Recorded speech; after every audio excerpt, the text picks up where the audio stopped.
Bonjour à tous, aujourd'hui nous allons aborder la thématique de quand nos enfants sont en colère et qu'ils reviennent de chez l'autre parent. En tant que maman, nous avons toutes connu ça, le retour à la maison de notre enfant qui est infernal avec nous.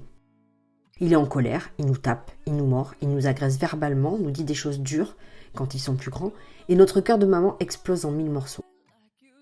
Souvent, nous ne comprenons pas ce qui se passe. Avant de partir, notre enfant ne voulait pas y aller, il avait peur, il ne voulait pas nous quitter. Et au retour, la situation s'est totalement inversée et il nous agresse à nous. Il faut savoir qu'un enfant qui a son réservoir vide se sent mal. Son taux de cortisol est au maximum et il n'arrive plus à gérer ses émotions, c'est trop difficile pour lui. Alors c'est son référent affectif, la personne en qui il a le plus confiance, qui prend, c'est-à-dire nous. Un peu comme quand on rentre du boulot, qu'on a passé une journée horrible avec nos collègues et qu'on explose à la maison en disant à notre compagnon « mais quelle bande de cons !» Sauf que nous, normalement, nous avons appris à gérer nos émotions et à les exprimer de façon plus mature. Là où c'est difficile pour nous, c'est de ne pas comprendre pour quelles raisons nous devenons tout à coup la cible parfaite de notre enfant alors que nous ne lui avons rien fait. Alors quoi faire ? Comment agir ? Le laisser faire ? Ne rien lui dire ? Le gronder ? Le punir ?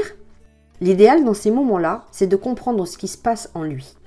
L'idéal dans ces moments-là, c'est de le laisser s'exprimer, de façon acceptable bien sûr. Ne pas taper, ne pas insulter, ne rien casser, tout en lui montrant que nous sommes présentes pour lui. Il n'est pas en capacité de s'autoréguler seul, il est souvent beaucoup trop petit. Et le gronder, le menacer, le punir ne fera qu'augmenter son taux de cortisol, c'est le stress, augmenter son mal-être et son agressivité. L'idéal étant de lui montrer notre affection inconditionnellement, l'aider à poser les mots sur ce qu'il ressent. Mais pour cela, il faut attendre que son cerveau soit passé, ce que j'appelle moi de la zone rouge, à ce que j'appelle la zone verte. Alors la zone rouge, c'est le moment où la colère ne permet pas à l'enfant de nous entendre, où toute tentative de communication sera impossible tant la tempête émotionnelle est forte. La zone verte, c'est quand le taux de stress est redescendu et que le cerveau de l'enfant est en capacité de se connecter à nous, qu'il est enfin en capacité de nous écouter et de coopérer.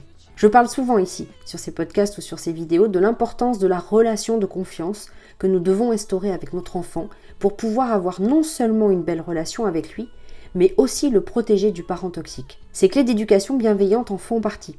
L'accompagner dans la gestion de ses émotions, lui apprendre à canaliser correctement ses colères, l'aider à revenir au calme et à poser les bons mots sur ce qui se passe en lui, l'aidera par la suite à gérer les situations délicates et mieux encore à l'adolescence. Et vous, comment se passent les retours à la maison ? Arrivez-vous à prendre du recul face aux colères de votre enfant ?